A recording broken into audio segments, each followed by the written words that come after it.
Namaste, everybody. I'm going to do a little bit of review, and then I'm going to introduce our special guest.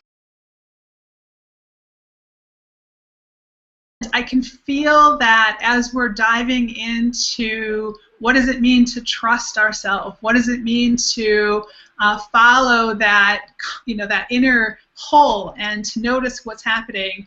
This is when the fears are going to come up. So just know that we're really in a place right now where I call pulling up the anchor. And so the anchor's been there a while, and we're pulling it up, and we're like, oh, there's a lot of crud on this anchor. There's lots of yuck on this anchor. And yes, you have to look at it. And our first instinct is to go, no, don't want to deal with that. I'd rather stay right where I am. And that's really the easy thing to do. But you have signed up for this because you're willing to take a look. You're willing to do that. So recognize that as you pull that up, you're going to see lots of crud. And we can equate this crud to emotions. We can equate it to our thoughts. There's a lot of different things that you're going to be kind of personally recognizing with yourself while we're here. The first thing that I'd like to reiterate is that we talked about the different centers of intuition and how we have the head, and we have the heart, and we have the hara. And really this is a trinity, and when all of them are nice and integrated and balanced, that's when we are in a place of wholeness. And this is when a true higher self connection occurs. So I used some terms in the last course where I talked a little bit about Christianity, and to reiterate, it's really the sacred heart that is considered the heart. And so oftentimes we see pictures of the Ascended Master, Jesus, as an example, when we're referring to the heart. And so I think I said Immaculate Conception, and I hope all of you remembered or knew what I meant. So anyway, going forward, you're going to hear me say, as we start to go into the spiritual yes and no here in the future, you're going to hear me say at the very least in terms of your mood or your vibration, you're going to want to be in a place of neutrality. Very, very important. You never really want to go into meditation when you're upset. It just doesn't work. You're attracting lower, denser vibrations and energies. So you always, at the very least, want to be neutral. And there's big contrast right now happening in some of the rooms, and that you're unable to know really what blocks might be there. You have somewhat of an idea, but you're not for sure. Some of the rooms feeling more dark, more heavy. Other giving you more sense of freedom, sense of movement, sense of expression. You're wrestling right now with really allowing that right brain to express itself, and that you feel like you might be lacking freedom, and it's difficult to break out of the constraints. So what I'm going to tell you is that remember in the very first trimester we talked about self-awareness, and right now we're beginning to move into that stage of beginning to let go. And so allow yourself to recognize that you have this desire to express yourself, to have more fun, to allow those feminine energies to come in. You're aware of it, and because you've been in this pattern for so long, it's very normal for you to want to keep putting that brake on. We talked about that, about the brake and about the acceleration pedal, and use that as an analogy. Just recognize what's happening and just be very sensitive with yourself. When we go into the next module, I'm going to really invite you into that soul journey so that you can express yourself in a way that allows you to feel safe, and so you can call back those sides of yourself that you felt like you never were able to have a voice, or you felt like you were being controlled, some of the stuff that kind of kept you feeling small. And so you'll have that opportunity to speak directly to those parts of yourself so you can call them back home, which will be really huge. And I have a feeling everybody who's watching can relate to that. You're going to be invited to reclaim those parts of you. Going into meditation, it's kind of like the weather. It's not always going to be totally clear, like smooth sailing all the way. When it comes to intuition and connection, it's very similar to inclement weather. There are going to be what I call atmospheric conditions that sometimes you have to navigate. And so it's very, very normal for even the best meditators, the best intuitives, to have some off days. And sometimes it lasts for weeks, depending on what's going on with the vibrations, what's going on with the connection. So if you can imagine that a satellite is like a spirit guide or a loved one or an angel or whoever it is that you're desiring to connect with. You can imagine that they're a satellite and they park themselves in orbit for a while in what we would call a geostationary position, because they know that you want to be able to connect with them. So higher self, otherwise known as the transmitting station or the control center, uplinks the message. Okay, if you can kind of think about it this way. We, in the physical body, have to be in a fixed position in order for the downlink to occur. And a lot of times our mind is too scattered, or we're not, our energies aren't aligned. And so this is really important. This is why we're going so slow. This is why we're uplifting those anchors. We're taking a close look at them. We're recognizing which one of our intuition centers are off a little bit. And oftentimes it is too many thoughts or too many emotions as far as what gets clogged. That fixed reception dish, that physical body, that temple of ours, that receiver, that left brain being willing to give so that the right brain can open must be good. And that's why we're spending so much time on this in a very gentle, delicate way. Are you going to be able to ever do this on your own? How can I do it? I'm scared to move. I'm unsure what to do. I also have some commitments with my time. I'm not really sure how to make this happen. Here's the thing is you are in a beautiful place right now. You're showing up. You're interacting. Pay attention to what our guest speaker has to say today. There's going to be some really valuable insight that will really help you so that you recognize that this is perfectly normal. Whether you're on a path of spirituality or you're more, on a path of advancing in your career or whatever it might be, this is normal whenever we're wanting to rethink our thinking and go down a new neuron pathway. So it's kind of like riding a bike right now. This is a whole new feel for you. You're getting your balance. Recognize that I have your back, okay? I'm behind you. I've got you. I've got your back. Got you, okay? I have your back. Exactly where you are right now is necessary. And when I finally do say, okay, you got this, will you possibly fall? Yeah, that's part of growing. That's part of learning. That's part of understanding what it feels like. This is balance. This is not. But recognize we're not quite there yet, so it's not even necessary right now to wonder, am I getting this right? You're not quite there yet. And why? Because you don't have all pieces of you. We're going to retrieve those pieces of you.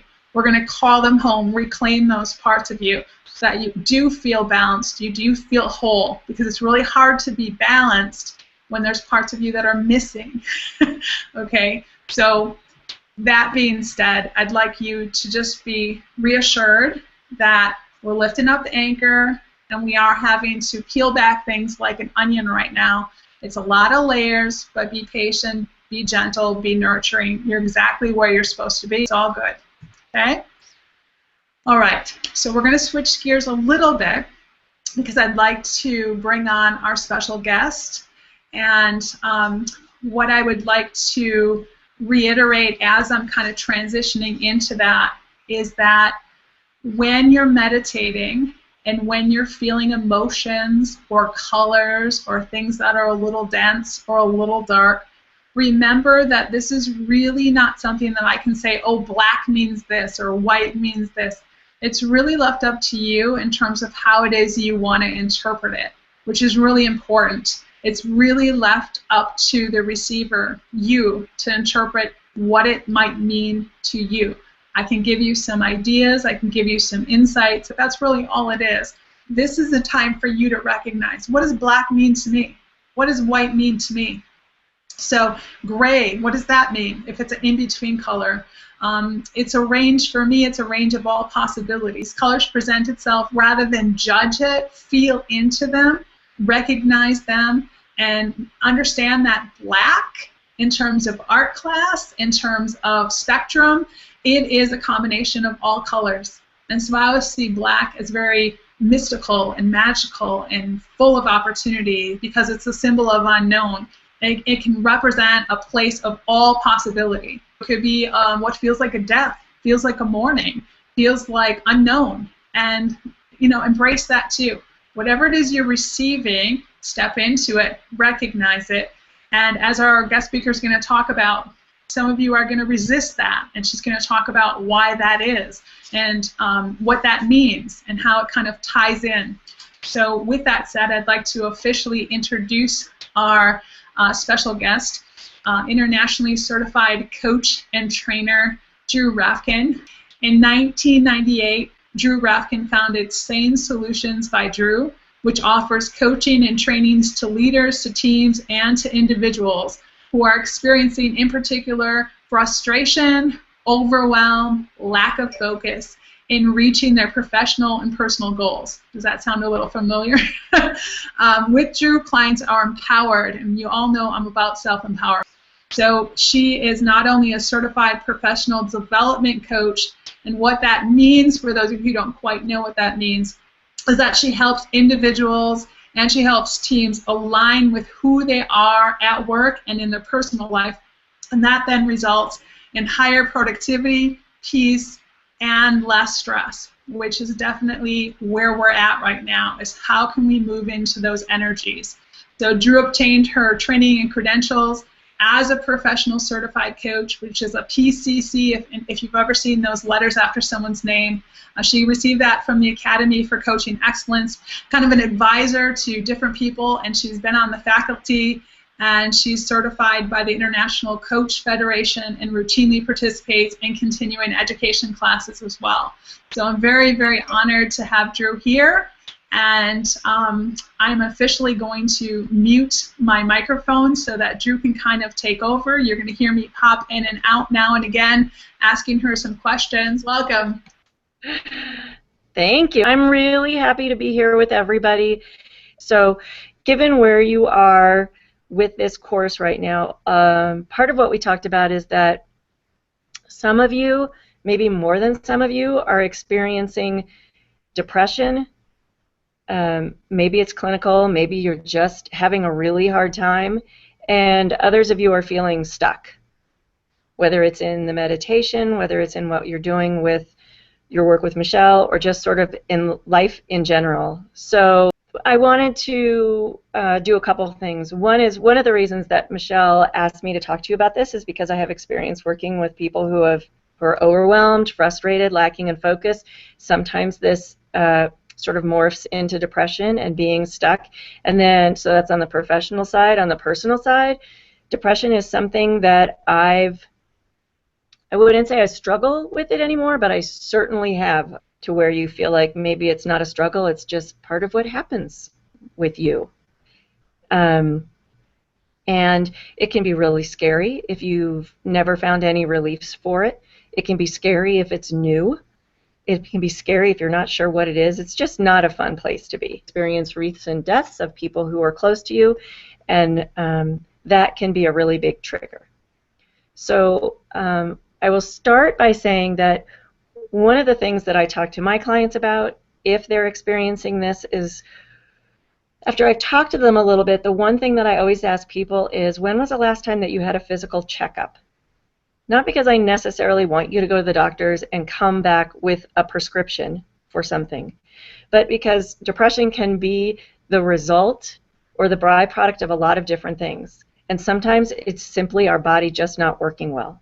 So if your thyroid is being funky, if your adrenal glands are exhausted, which can happen if we've been exposed to a lot of stress, or to stress that maybe happened a while ago, but you're continually reliving it, that can fatigue our adrenals to the point where we just feel tired and sad all the time. If you haven't gone for a checkup, whether it's you like to see an MD or a naturopath or somebody like that, just go have them take a look at you and be truthful about what you're experiencing and what it's doing for you.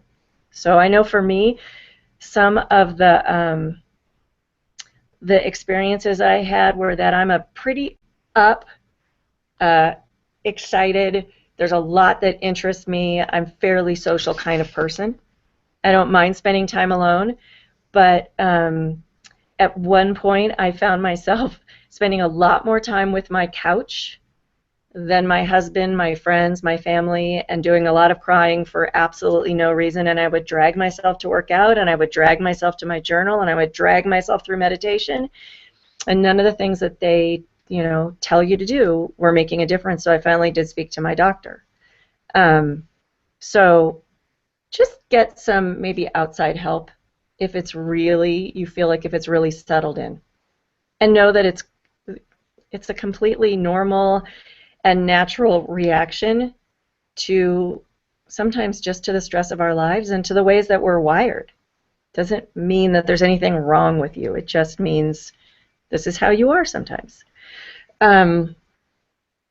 If it follows you into the rooms that Michelle has talked about taking you through in meditation, a couple of things that you can try is there's a form of meditation, or it's not a form of meditation, it's a technique in meditation that some of you may know about that's called noting, N-O-T-I-N-G, like taking a note, noting. And what it is basically, as you're meditating, if you're in the room and you think, okay, this room is dark and maybe it's scary, is to just note that.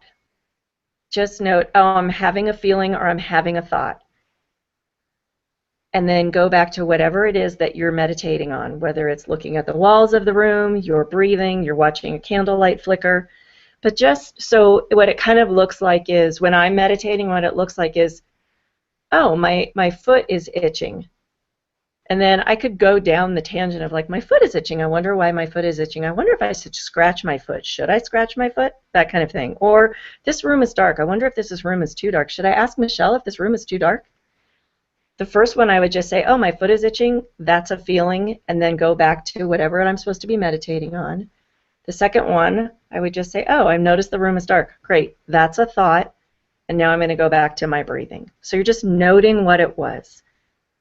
And that may or may not be helpful to some of you. One of the things that Michelle and I talked about, and it's a big part of the work that I do with people, is looking a little bit at our neurobiology, how our brains are wired and what our brain is doing. Because our brain is wired for the negative. Simply because it's a built-in survival technique, a built-in survival mechanism. So what that means is we all experience this thing that the Buddhists call monkey mind. And monkey mind is that aspect of the mind that swings from doubt to worry and back to doubt again. That's all it is. And so it sounds different for all of us, but it sounds like this. Oh my God, I'm really excited. I'm going to start meditating and I'm going to do whatever Michelle asked us to do in this course. And I'm really excited to get quiet with myself and to go through the instructions. And then you get quiet with yourself and you start following it, or you think about sitting down to meditate and you think, you know what, I have so much to do, I can't do it right now. Or you do it for a couple minutes and you think, I can't do this. This is too hard. This is uncomfortable. I wonder if this is supposed to be uncomfortable. All of that is a natural and normal sort of pushback to doing something different. And monkey mind, like I said, is that aspect of the mind that will immediately start to look for what could go wrong, what is going wrong, or what's wrong with you. And it is, without going into a big long explanation, suffices to say there's a reason that humans have moved to the top of the food chain and to the top of the evolutionary change. No matter how you look at it, we're pretty much at the top. And yes, we can use tools and all of those kinds of things separate us, but what really separates us is that we have a brain that is able to problem solve. It can look for what could go wrong. And that is what has allowed us to survive when we don't have, fangs. We can't run really fast, most of us. We don't have skin that's protective. We don't have talons. We don't shoot, poison spit like frogs do. We don't really have anything to protect us. So we have to think our way out of things. And the way that you think yourself out of danger is not by looking for what could go right. Maybe I'll go outside and go hunting and there won't be a saber-toothed tiger. That'll most likely get you killed. But it's not looking for what could go right, it's for looking what could go wrong. I better be careful because if I go outside, I might get eaten by that same saber-toothed tiger that ate my brother last week when he went hunting. Right? If you think of us back in cave times. So it makes it very difficult to be a human being who is constantly, maybe not constantly, but to be a human who is seeking peace and joy and gratitude and empathy and compassion when you have a part of your brain that is constantly saying, don't do that, don't do that, it's going to be too hard, you're going to get taken advantage of, something will go wrong, this is bad. Understanding, and this is good stuff. What I'd like to do is just kind of add to something that you're saying when it comes specifically to meditation around this. Is I loved the noting, and this kind of goes along with it. So there's two different things, and I read about this online, and unfortunately I don't remember where I read it, but it was really helpful, so I want to share. There's a distinction between differentiation and disassociation. So we can differentiate where we are aware, like you said, we're making a note, we're differentiating. We get the fact that, okay, this is monkey mind, or this is, the thought in my head, or my foot is itching, or okay, the room is dark, and we have this need to want to understand it, to want to know it, or like you said, to think our way out of it. It helps us gain perspective on why our thoughts are there, and it also helps us understand why we're feeling what we're feeling. Where we can get in trouble, though, is, especially in meditation, is if we start to disassociate from it. This is why I always tell you, move through it. You never really hear me say reject it or hope it goes away or anything like that. If you distance yourself from it, if you resist it, psychologically speaking, you are really disassociating from it, and that can do some really funky things to your brain. So I want to make sure that as these things happen, that you all understand to recognize it, to make a note of it, as Drew said, but to move through it or into it rather than disassociate from it. Because our brain is really, really complex, and some people actually have disassociation disorder because they've disassociated and separated themselves from it too much. I want to just put that out there as a little disclaimer because that's important. It's really, really important that you move into it lovingly and with compassion, that you recognize what it is, and that you really pay attention to what it is that Drew's mentioning here about the monkey mind, so you can differentiate, recognize it, say hello to it, as one of my mentors said, and then continue to move through it. So I'm going to mute myself again, Drew. Okay, thank you. And that, I love what you just said about to not disassociate from it and to not try to push it away. That's monkey mind.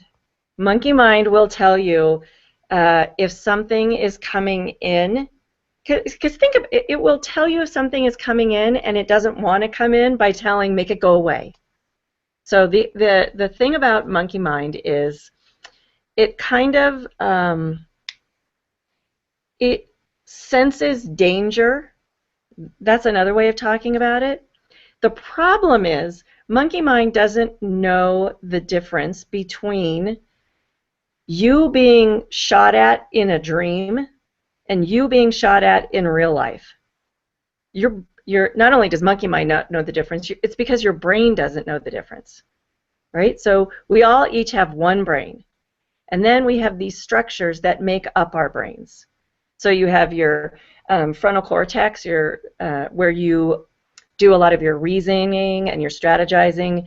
You have your hypothalamus that is sort of like the thermostat for your body and regulates a lot of chemicals.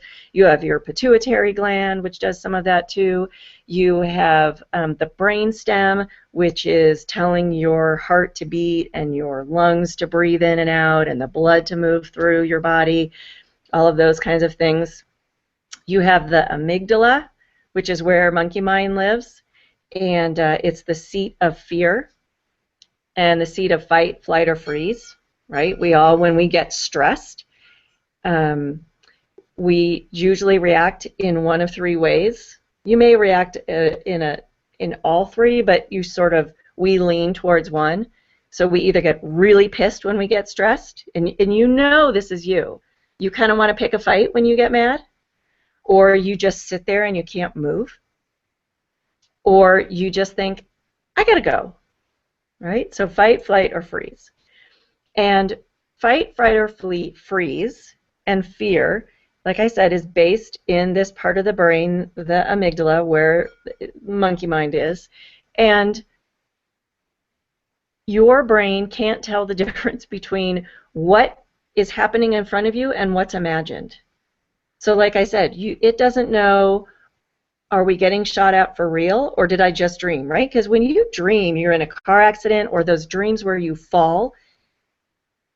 Some of you are, I would imagine, are like me. Like you wake up, your heart is beating, you're sweating, and you put your hands down to make sure that you don't kill yourself when you hit the ground. It's because your brain doesn't know. It's the reason why when we watch movies, something good happens to somebody else, you get happy for them. Something sad happens, you cry. You don't know these characters. There's no reason to cry. You're just fine.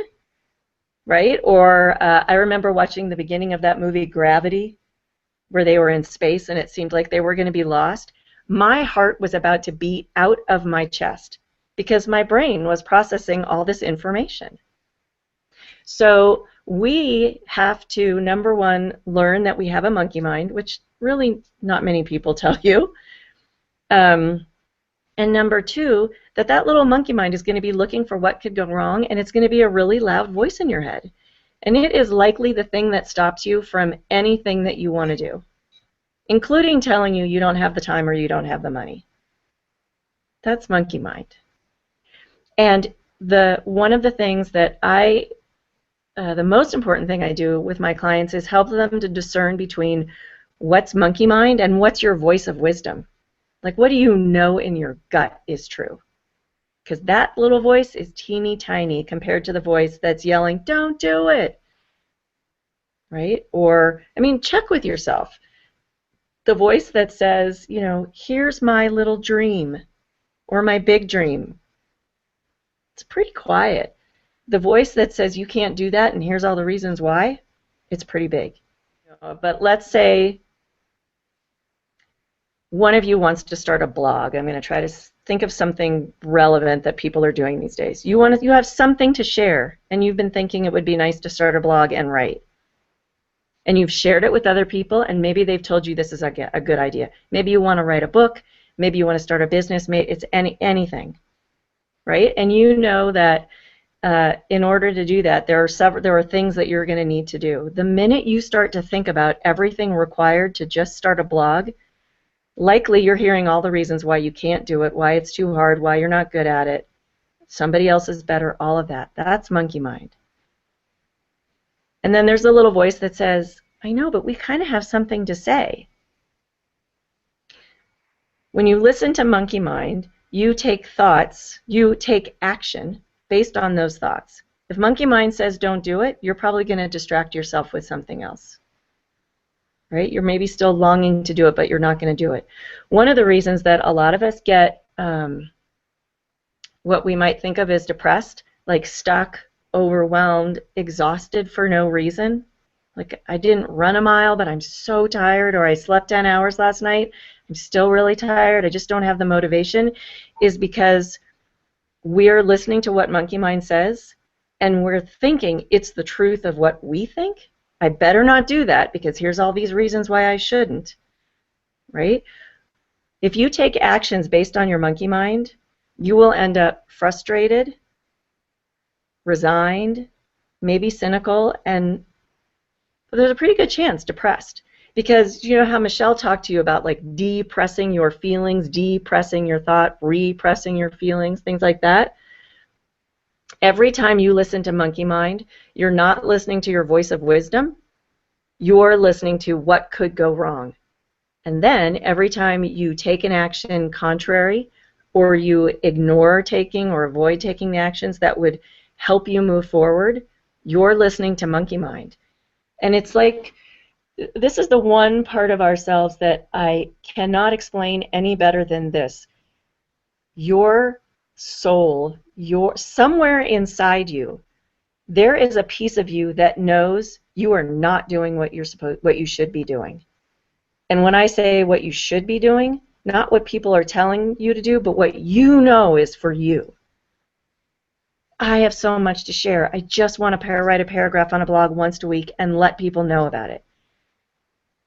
But the longer you don't do it because you listen to monkey mind and act according to those thoughts, the worse you're going to feel. And the less you're going to show up as yourself.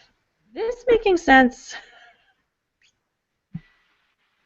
I love it. It so makes sense. You have to follow your inner wisdom and your intuition. So everything that Drew is saying, please take this and really allow it to come within, to absorb it, because this is a time right now where you are going to want to slam on the brakes. You're going to want to drop that anchor, and you're going to say, forget it. I don't have time for this.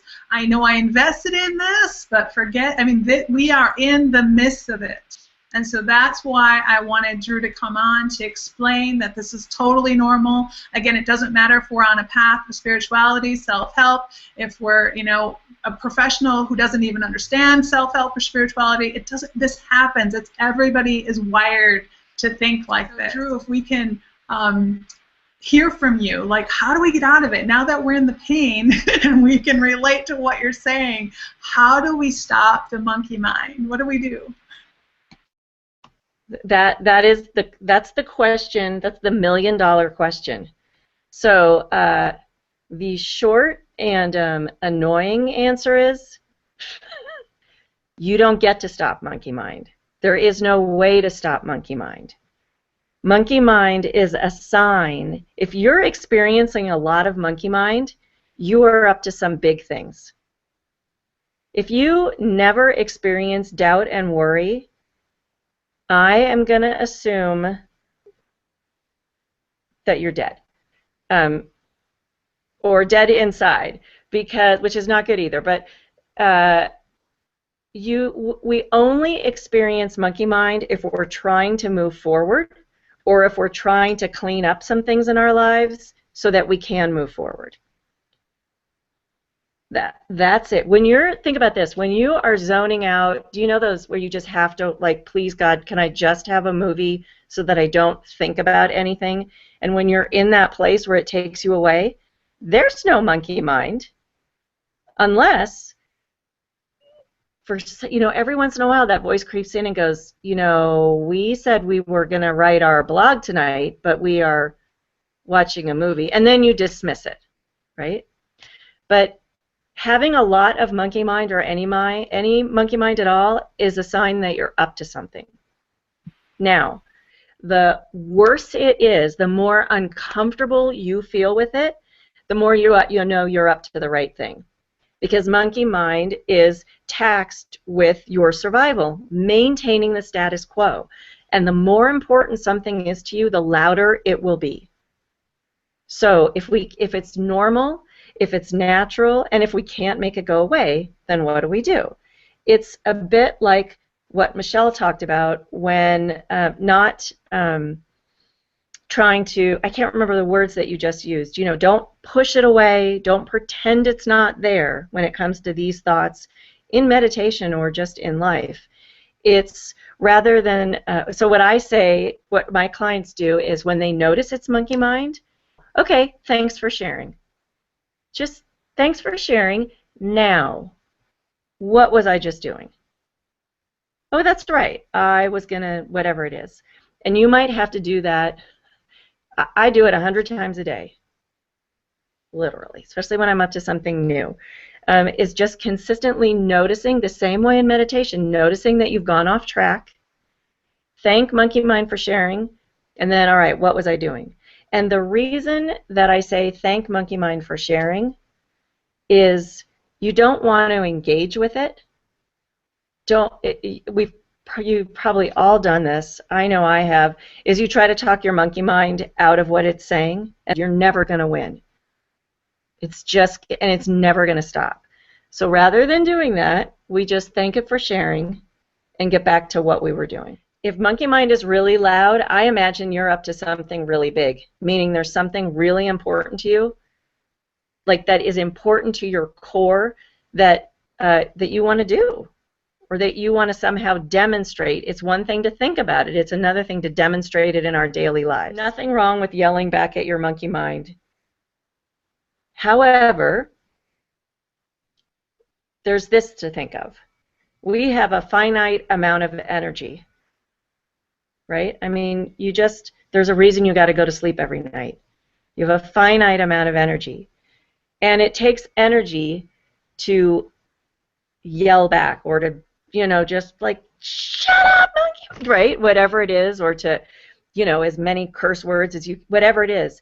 Is that where you want to put your energy? Towards something that isn't going to shift or go away? Or do you want to thank your monkey mind, make it quick and sweet, and then turn your attention and that energy to, now, what was I doing? Because this is something to get excited about. Monkey mind is just a thought process that you've gotten used to. That's all it is. It's not for you. It's not against you. It's kind of like so if you have a button that you can push that opens up your garage door, let's say you really want the light in the front hall to go on, you can push that garage door opener as hard as you want, as much as you want, with as much force as you want. It is never going to turn on that hall light. It's not going to happen. It's not wired that way. So why waste your energy when you can just click it? And then if you got a lot of energy, use it on what you know is for you. And it will take some practice, but just a thought that if you want to be mad at monkey mind, go for it. In other words, just acknowledge it and then move forward. Yes, exactly. And I've meditated off and on. Not my favorite thing. I've had an enormous amount of discomfort around it and avoidance around it and all of that.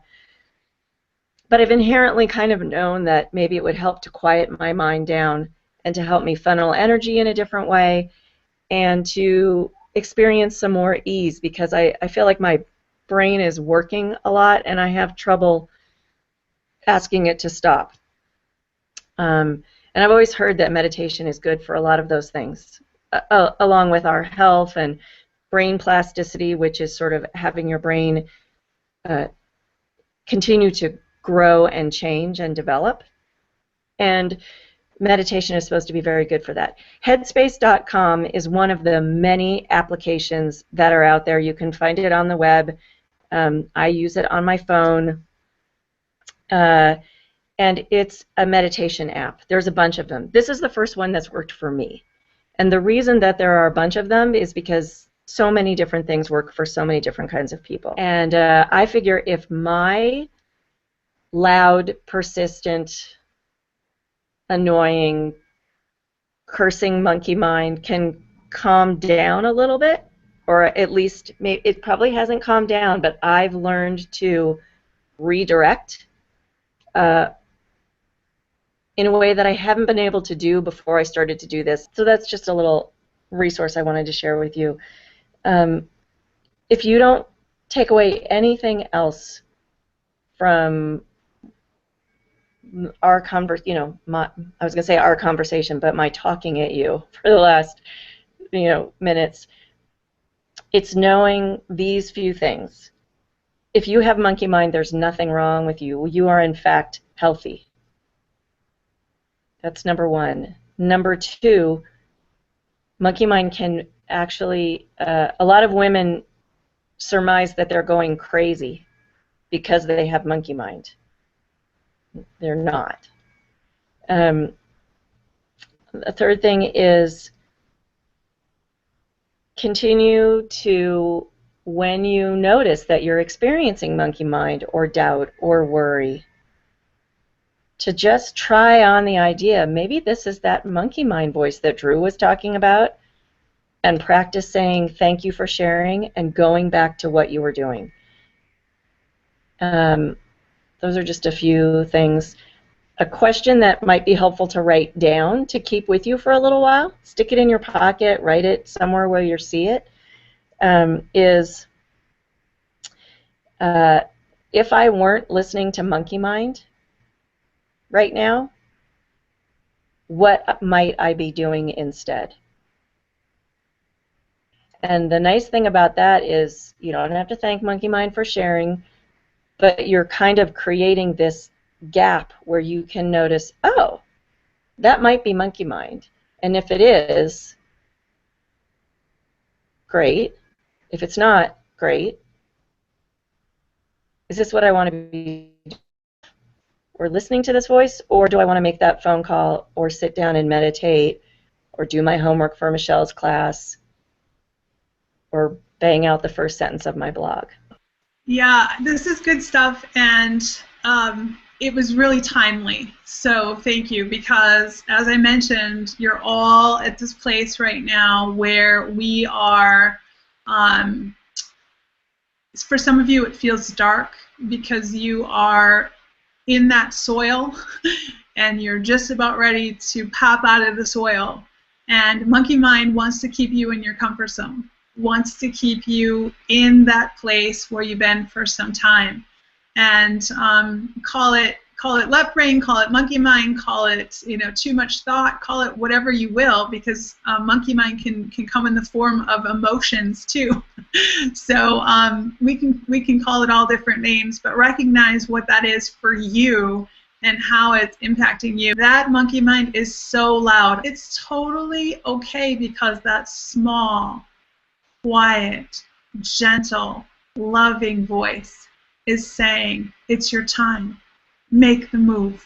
You can do this. And guess what happens?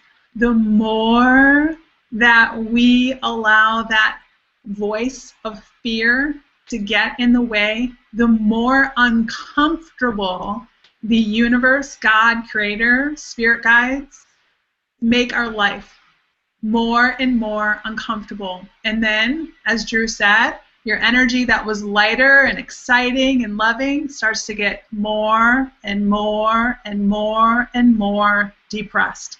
And some of you are there right now. You might not want to admit it, but you are, because you've been ignoring that voice for so long. So I'm inviting all of you to begin to recognize deep within your soul, deep within your heart, that love. Why is it that you chose to take this course? What was it that you listened to in terms of your inner wisdom? What are these things that you desire to do and to become, and your soul purpose and your path and enhancing your intuition? They're all really good things. So there's actually a sheet that I use with people, and I can send it to you, Michelle, and you can send it to people. It's called the Monkey Mind Symptom Checklist. And even though monkey mind looks and sounds and feels different to all of us, there are some similarities. And one of the monkey mind symptoms is excuses. Rationalization is another one. Justification. Being vague. You know that thing where you're really excited and you know what you would do, and then when you want to talk about it or you want to do something, you're like, shoot, I can't remember. Or you say you're going to start something on Monday and the following Friday you realize you forgot. But yeah, excuses is one of those things. So again, if I wasn't listening to my excuses, my monkey mind, what would I do or say? Maybe it's what teeny tiny small action might I take in the next 24 hours that I haven't taken now? Very, very good stuff, and definitely resonates with where I feel this group is right now, and all of you, my best advice to you when that is loud, just to echo what Drew said, it's going to be super, super loud because you're getting closer and closer and closer to the truth, to what resonates with you. It's like you're just about ready to jump, and that part of you says, no, you're going to die, no, no, no, no. And thank you. I bless you. I appreciate your insights. Now, what was I doing? Boom. So you know what it feels like to get that little nudge. You know what it feels like to have that little voice speak to you, or to have that feeling deep inside. You know what that is. And it's small, and it's quiet, and it's clear, and it's loving, and it's gentle, and sometimes it's a little firm, lovingly firm. And all of the other ones are coded in fear and in excuses and in justifications and on all the other things that Drew mentioned. So I will definitely pass along her tool to all of you. I hope that you found this helpful. Drew, thank you so much for making time for everyone. I really, really appreciate it. Do you have any last words for everybody watching today? Please, if you're struggling with depression or you think you might be, you don't have to. So just know that you don't have to stay with it as bad as it is. And for a lot of us, we kind of, oh, it's not that bad. Just know that there are some ways out. Yeah, and it's usually always through it, everybody, especially those who are stuck in grief, or you're stuck in denial or doubt or any of those. It's through it, through the emotion. It's looking at it, pulling up the anchor, and moving through it lovingly, gently, compassionately. Yes, and I appreciate you reiterating it's through it. I didn't mean you get to just leave it and, yeah. And Perfect. Know how much I appreciated being here with you. And Michelle, thank you for asking me to be a part of that. I'm honored. Yeah, you're absolutely welcome, and the timing was absolutely ideal. Thank you very much, everybody, for joining in between now and our next module, which is coming up soon. Just please continue to notice, as Drew mentions, this monkey mind, and please take her advice and write yourself that little note and just ask yourself, you know, if I weren't paying attention to that right now, where would my energy be going? And follow that. Follow that instead. That's your inner voice. Okay? All right. Bye, everybody. Thank you, Drew.